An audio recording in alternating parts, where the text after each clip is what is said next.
Bonjour lumineuse Luciole, j'espère que vous allez bien, c'est Lucie et bienvenue dans un nouvel épisode de Patouille Thérapie. Petite précision, ce qui devait arriver arriva, mon ordinateur a lâché et avec lui plein d'éléments, notamment le son, donc c'est pour ça que vous avez un son différent d'habitude. Normalement, ça devrait se régler bientôt. Maintenant que ça c'est dit, je suis en train de transformer un carton. Nous allons faire un processus alchimique. C'est un carton qui n'était pas un carton dans lequel il y avait un ventilateur, mais plein de merveilleuses surprises envoyées par une merveilleuse Luciole. Merci Élise. Et à chaque fois que j'ai des emballages, je ne peux pas me résoudre à les jeter comme ça. Il faut que j'en fasse quelque chose. Et évidemment, ce carton, quand je l'ai vu, je me suis dit « Ah, c'est un livre !» Et en ce moment, je suis très obsédée par les livres en carton pour enfants, comme celui que j'avais utilisé pour Beltane. Je vous remets la vidéo en barre d'infos. Mais j'en avais pas sous la main, donc je me suis dit que j'allais en fabriquer un. Et c'est le livre le plus facile que j'ai jamais fait. Donc déjà, c'est super parce que ces cartons viennent avec des formes assez égales, qui sont très faciles à découper. Et ensuite, il suffit juste de travailler un peu le carton, de le plier. Et pour créer le livre, en fait, vous prenez une double page que vous avez pliée, que vous allez coller à la page suivante.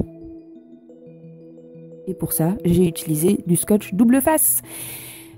C'était pour moi ce qu'il y avait de plus simple et de plus facile, de plus rapide et de plus propre.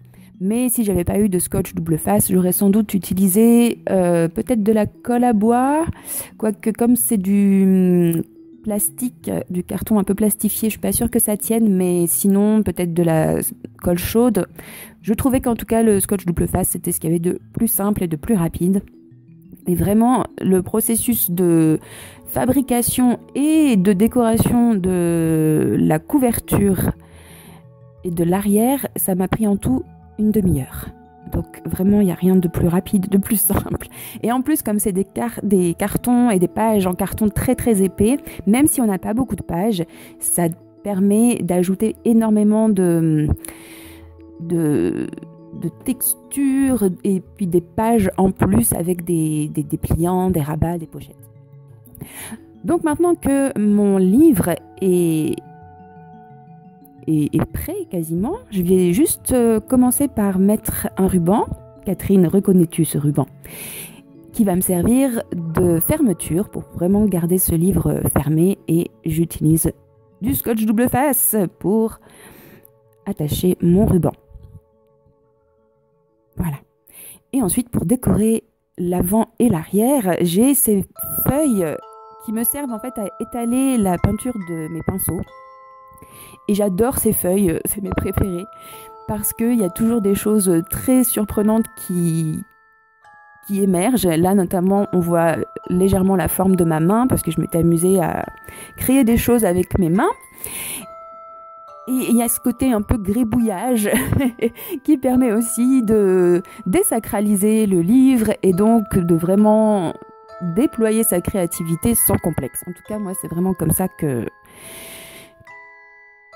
C'est vraiment ce que ça fait pour moi. Donc si vous êtes parfois un peu intimidé par vos propres livres parce que vous avez peur de rater une page ou quoi, travaillez avec des matériaux que vous mettriez à la poubelle déjà. Ça désacralise complètement. Et n'ayez pas peur d'utiliser des choses un peu gribouillage, un peu n'importe quoi, parce que c'est très libérateur. Donc j'utilise le même procédé pour la couverture arrière. Et puis vous avez vu que je mesure toujours d'une manière très précise la taille de mes papiers. Je plie en fonction de la taille de la surface sur laquelle je veux coller. Et voilà, ça commence à être un petit peu habillé. Et maintenant, je vais m'occuper des bordures qui sont pas très jolies. Et donc, j'avais dans ce carton du super papier cadeau, tout scintillant, tout brillant, tout doré. Donc évidemment, je vais l'utiliser pour habiller les bords de mes pages.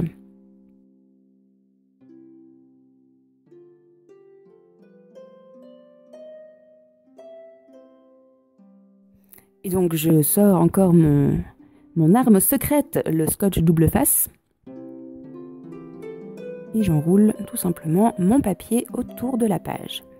Et alors je suis pas très inquiète sur le fait qu'on voit le scotch double face apparaître ou que le papier ne colle pas entièrement partout ou que le papier est froissé, plié. Ça m'embête pas du tout parce que déjà ça ajoute de la texture et en plus je vais mettre tellement tellement de peinture, de gesso et de matériaux qu'on ne verra plus les petites imperfections.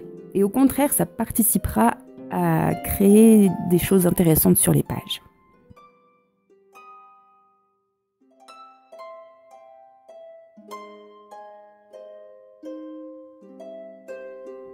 Et voilà, notre livre est prêt. On peut maintenant s'amuser à décorer la couverture. Donc j'ai encore utilisé des chutes de papier que j'avais autour de moi, sur mon bureau. Donc notamment du papier doré dans les tons orange, ce petit doily rouge dont j'ai évidé le centre, et un œil, un œil que j'ai peint sur des pages de livres. J'adore, c'est trop génial. C'est encore une fois la technique de Molly Roberts pour dessiner des yeux, et je comprends pourquoi elle met des yeux partout. C'est génial, j'adore peindre ses yeux. Et je viens encore utiliser du scotch double face pour attacher de la dentelle sur ma page et rajouter encore un peu de texture. Là, je n'ai pas mis d'éléments métalliques ou en 3D. J'ai vraiment utilisé que du papier. Mais si vous avez des bijoux, des breloques, des sequins et un pistolet à colle chaude, amusez-vous, c'est le moment. Et je pense que d'ailleurs, je vais ajouter des choses sur cette couverture. C'est ça qui est super avec ce genre de livre, c'est qu'il a une vie en lui-même et on peut y revenir plus tard. Il n'y a rien qui est jamais figé. Donc j'ai déjà des petits projets. Mais là, j'avais vraiment la flemme de sortir le pistolet à colle chaude. J'avais pas beaucoup de temps. Donc j'ai tout fait avec ce que j'avais sous la main. Et juste pour décorer les coins, donc j'ai utilisé encore une chute de papier et des petits cachets de cire qui sont déjà faits, que j'ai achetés sur le site de Journal Say et qui sont autocollants, donc c'est parfait. Et maintenant, nous allons pouvoir inaugurer ensemble ce livre. Et alors ce livre, à quoi va-t-il me servir ? Depuis quelques semaines, je suis appelée à travailler avec Pluton. Pluton, qui n'est pas la planète la plus funky du zodiaque ou qui n'est pas non plus la divinité la plus funky de la mythologie gréco-romaine, puisque c'est le dieu du monde souterrain, des morts, et c'est la planète de la destruction, mais aussi de la renaissance. Et pourquoi je suis appelée à travailler avec ce grand-père qui est un petit peu acariâtre apparemment ?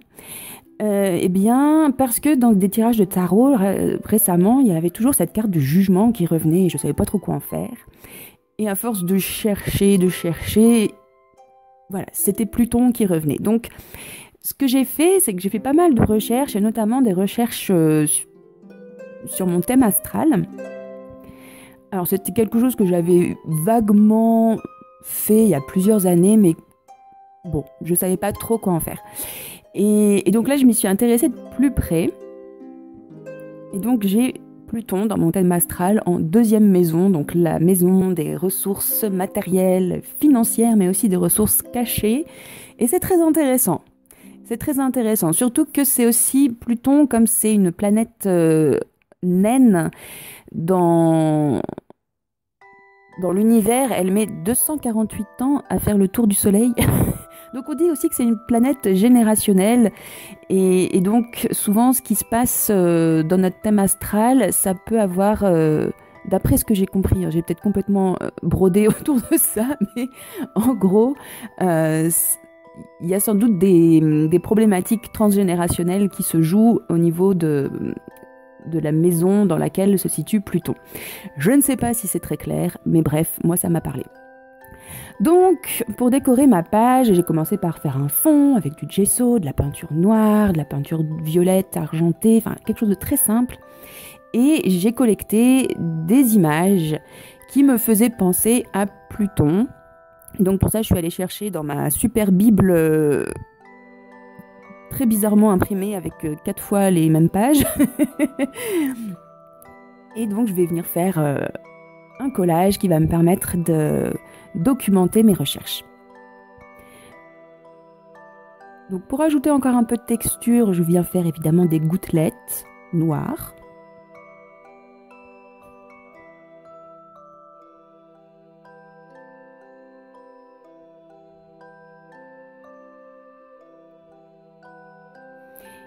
Et maintenant que c'est sec, on va pouvoir tout coller sur notre page.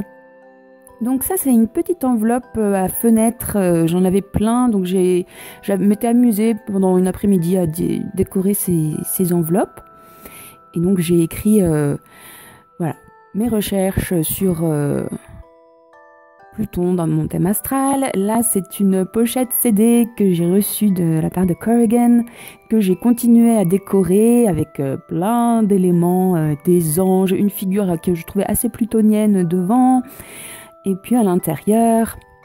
Donc j'ai fait une représentation très schématisée de mon thème astral que j'ai décoré avec des stickers, et j'ai encore noté des informations sur Pluton, sur aussi le symbole ésotérique de Pluton. Enfin voilà, je me suis bien amusée à me perdre dans des recherches sur Internet.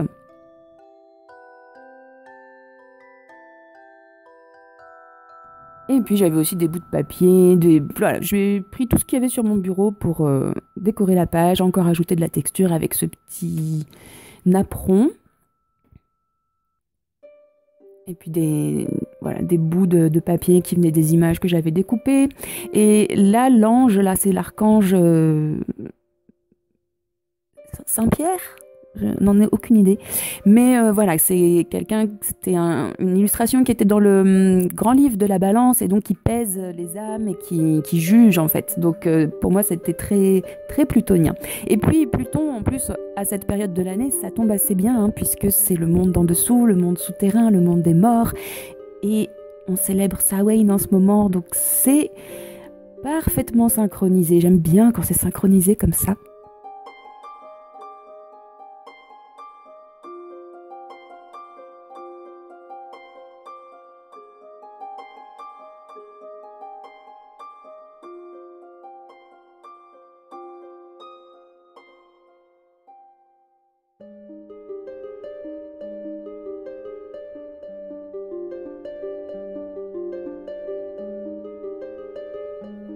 Et pour terminer, j'ai ce jeu de cartes que ma grande sœur m'a prêté, car ma grande sœur est une cartomancienne obsessionnelle.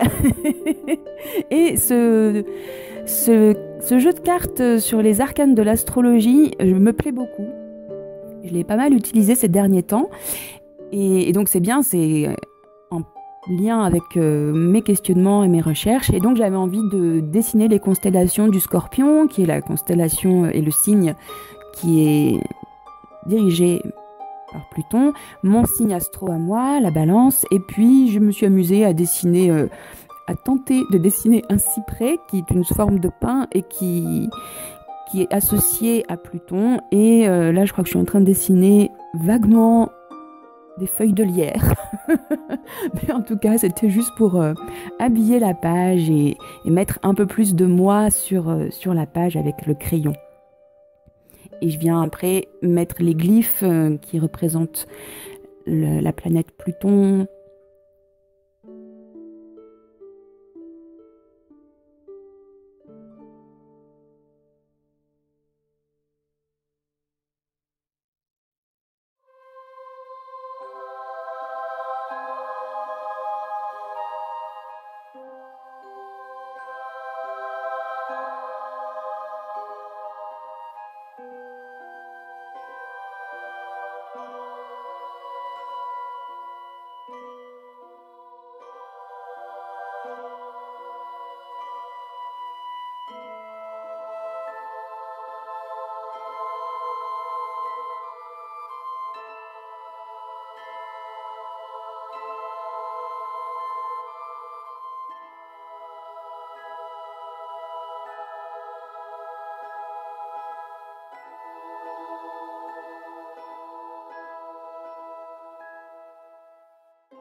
J'espère que ça vous donnera plein d'idées pour créer des journaux. Merci pour votre présence lumineuse Luciole. Prenez bien soin de vous et à très bientôt pour de nouvelles patouilles. Bye bye!